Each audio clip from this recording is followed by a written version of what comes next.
Você provavelmente cresceu ouvindo que, quando um dente de leite cai, uma fadinha aparece de madrugada, pega o dente e deixa uma moeda no lugar. Mas e se eu te dissesse que essa história talvez não tenha começado com uma fada? E pior, em várias partes do mundo, antes da fada, quem vinha buscar o dente era um rato. Hoje, você vai descobrir a origem real da fada do dente e por que essa lenda é muito mais antiga, estranha e fascinante do que parece. Eu sou Ivan Lucas e você está no Folclores e Lendas pelo Mundo. A versão moderna da Tooth Fairy, como ficou conhecida nos Estados Unidos, é relativamente recente. Ela ganhou forma no começo do século XX, quando tradições antigas sobre dentes de leite começaram a se misturar com o imaginário mágico das fadas. Só que o mais curioso é que a ideia de trocar um dente por uma recompensa ou de entregar esse dente a alguma criatura simbólica já existia muito antes disso. Ou seja, a fada do dente não surgiu do nada. Ela é o resultado de séculos de rituais, superstições e histórias populares criadas para explicar um momento muito específico da infância: a perda do primeiro dente. Hoje, perder um dente de leite parece algo simples, mas, por muito tempo, dentes humanos foram vistos como objetos carregados de poder. Em várias culturas, existia a crença de que partes do corpo, como cabelo, unhas e dentes, podiam ser usadas em feitiços, atrair sorte ou até proteger a pessoa de perigos. Por isso, jogar fora um dente de qualquer jeito nem sempre parecia uma boa ideia. Em vez disso, surgiram pequenos rituais: enterrar o dente, jogá-lo no telhado, escondê-lo, queimá-lo ou oferecê-lo a algum animal simbólico. A lógica era simples. Se o dente velho fosse entregue do jeito certo, o novo dente cresceria forte, saudável e bonito. Esse é o verdadeiro solo onde a fada do dente nasceu. E aqui entra a parte mais surpreendente dessa história. Em muitos lugares, o personagem ligado ao dente de leite não era uma fada, mas um rato. Pode parecer estranho, mas existe uma lógica nisso. Ratos têm dentes fortes que crescem sem parar.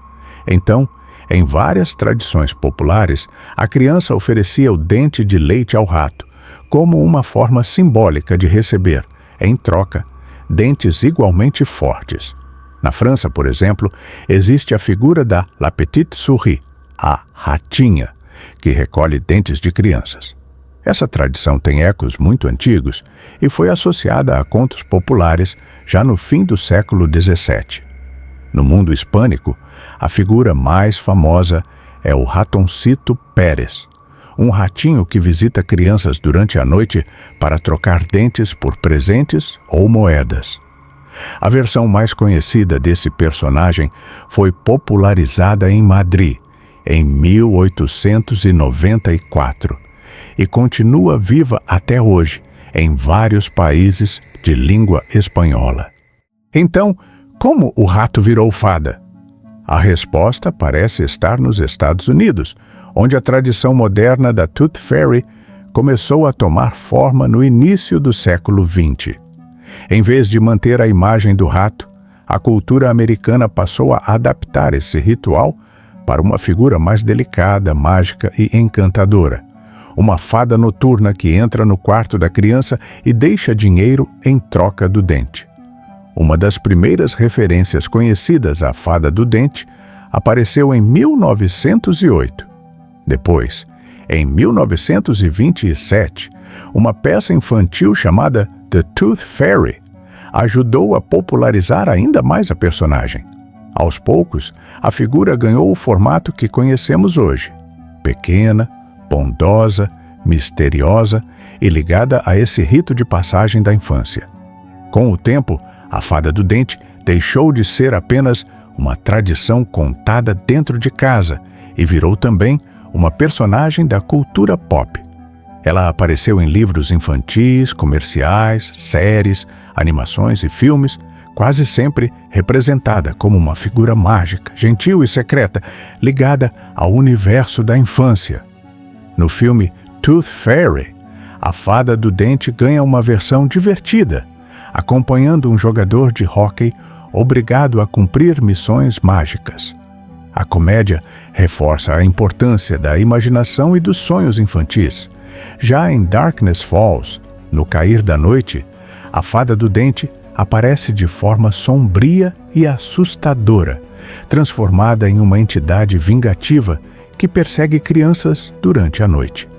O terror distorce a antiga lenda para criar uma figura marcada pelo medo e pela escuridão.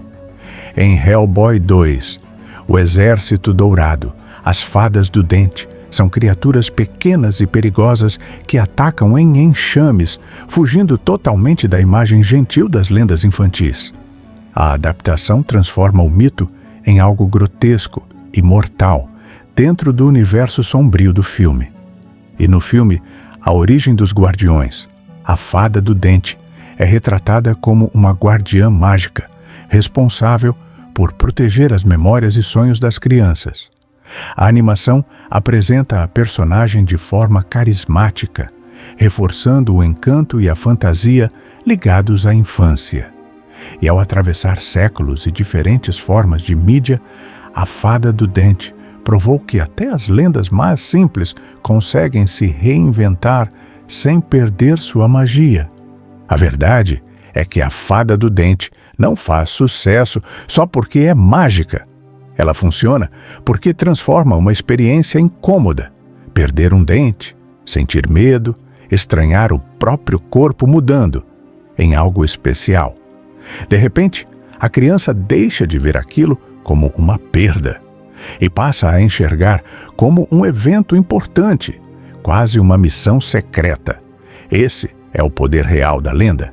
Ela suaviza a mudança, recompensa a coragem e dá sentido a um momento pequeno, mas marcante da infância.